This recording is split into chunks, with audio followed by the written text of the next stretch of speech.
Hello, everyone. This is Marvel 101 coming at you live from the industry. I'm here today with Lerato. Yep, that's my best friend. And basically, we are going to be we're going to be talking about Myles. I'm Myles, by the way. Yep. And today we're going to be talking about Marvels and movies. Yep. Marvel and movies. That's better English. Wait.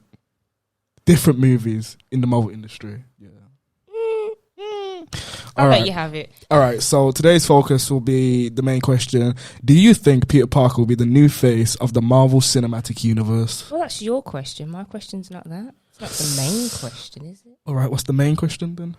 It's not. We don't have a main question. I've got a question for you. You got a question for me? Okay, that's my question for you.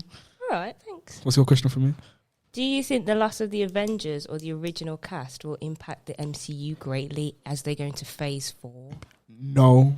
And I have my reasons for that. Okay. As we've seen over the past 10 years, we've seen that the Marvel Cinematic Universe has stretched over a variety of different movies, characters, and even series such as Marvel's Agents of S.H.I.E.L.D. and Agent Carter, and yada, yada, yada.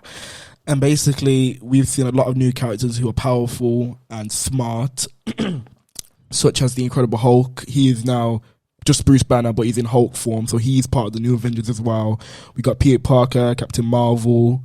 We got the Guardians of the Galaxy, different people like that, and apparently we might be getting Miles Morales added into the MCU as well. So there's that's that. Good. I still haven't watched that movie though. No shame there. No hate from the Marvel. No, that's a whole lot of shame there. That's the only one I haven't watched. You need to watch that film. It's so good, honestly. I should not have come on the record and said that. Yeah, people are gonna be after you now. If you get hate mail, don't blame me. Hate mail. Anywho, yes, I think the loss of that group of Avengers, the OG6, won't impact them, because as we saw in Endgame, there was sorcerers as Guardians and Wakandans as well. So I liked that. Yeah, same. How they all came together, even though they don't know each other. Everybody got dusted, but they didn't all have to come and fight. Thanos. Yeah, they didn't, but they chose to. I liked that. I liked the expansion. Yeah. It's the focus of the MCU in it, because we got different points from different movies as well. And when they finally came together in Infinity War, they were unprepared and not ready for Thanos. And then Endgame, now they knew what it was like. They knew what his aim was, and they came together and they stopped him. So that's the main thing was. For me, it was like when they put it out and you watch a few movies and you've got the distinction between Avengers and everybody else. Yeah. I think that was nice is that when you finally had everybody together, it didn't feel like they just come and done an ensemble movie to do an ensemble movie. Yeah. It felt like everybody had their place in the MCU and everybody had their place as an Avenger, and that's where they were always meant to go, even though that wasn't the idea the whole time. Yeah. It felt like that was the idea the whole time. Mm-mm. And it didn't seem pieced together, whereas I feel like now I'm not about to diss the DC. I'm not about to diss DC. I'm not. I feel like other ensemble movies where people come together. Mm-hmm. I didn't say nothing. Okay. I just feel like they just stick them in. Do you know what I mean? They just go a bit of randomness, basically. Yeah, it's like you people are all in the same universe, so just have some fun. Whereas I feel there's connection with Marvel. There's story that flows. Yeah. Which is a difference, because even though the comics do that as well, I think they've done the comics justice with the way they've weaved the stories together. That's what I'm trying to say. Okay, you make a fair point. Thank you, I try.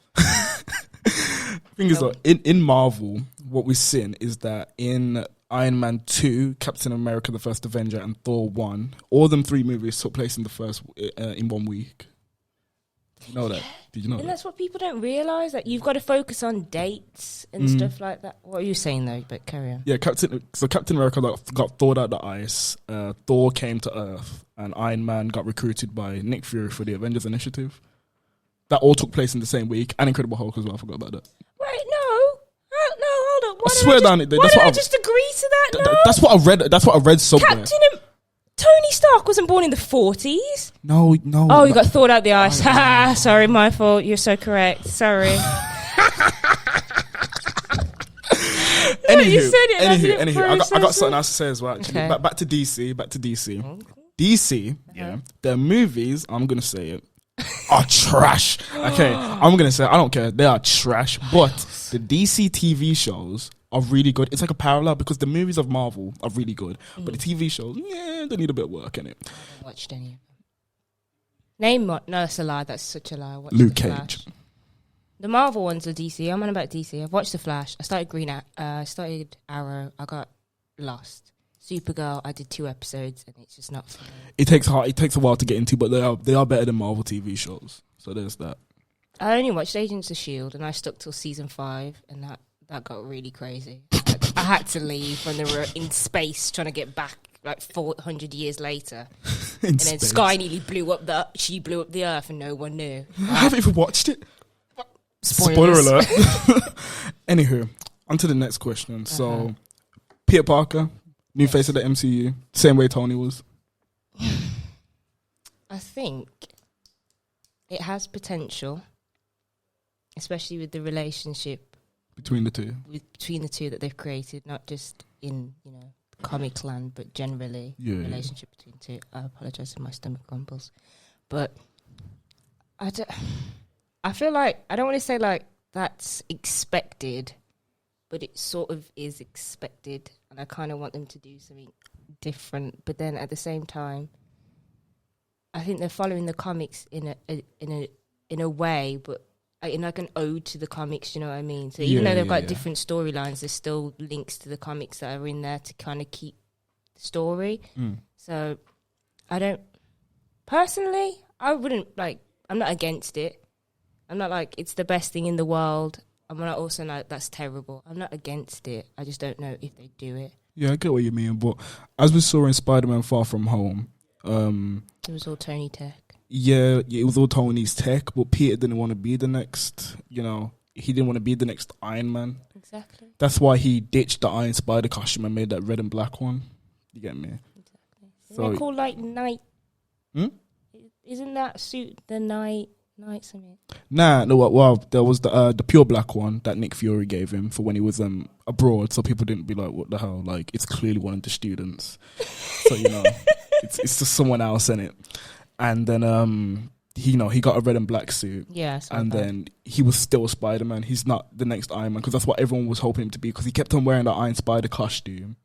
But I think he was only doing that because like it's more powerful. It's more powerful. But also because he sees Tony like his dad. Do you know what I mean? When one of your relatives gives you something and you wear it because it's from them. Well, yeah. I think it was more like that. Even though it's powerful and whatever, it didn't feel exactly like him. So I think that's another reason why, in my opinion, why he started wearing it a lot more. And then when people started putting pressure on him, he stopped. But I think that's why, because I think everybody looked at that and saw Tony. And that gave off the essence of, I want to be the next Tony. Whereas in reality, I think he wants to be Peter Parker. Spider-Man. He has that bond with Tony. And he doesn't want to take away rather than trying to be the next Iron Man. Yeah. Which I don't think anybody can. I mean, Tony Stark came out in a press conference and said, I am Tony Stark. Well, no, he didn't say that. I am Iron Man. Gosh. Oh, man. my goodness. Can I just get off this? Because I keep spilling wrong facts. All by accident. Well, we've only got like a minute and a bit left anyway. Okay, but that's great. Fully, those 2 questions are just the start. We'll come up with more ideas to say. Yes, we got a lot to talk about with Marvel. I'll get my head screwed on again. I'm usually right on the money with this. I say we don't just talk about Marvel because that's just like that's a little thing. We talk about Marvel, DC, movies, just movies generally. Movies in general, yeah, like movie reviews basically. You do movie reviews? I think we'd be good at it. Like I watch a lot of films. I watch a lot of the same films. I could talk about them. Okay. So why don't you do the new stuff and I'll just keep recycling my movies. I can do that for you. Okay, well, we're going to have to see about that. You do the exit. Huh? The exit. The exit. Now, how do you do the exit? Okay. Wow. This has been basically Marvel 101, and we'll be back next time with more facts, movie reviews, and, just bouncing off each other in good conversation. See you later. See ya. Bye.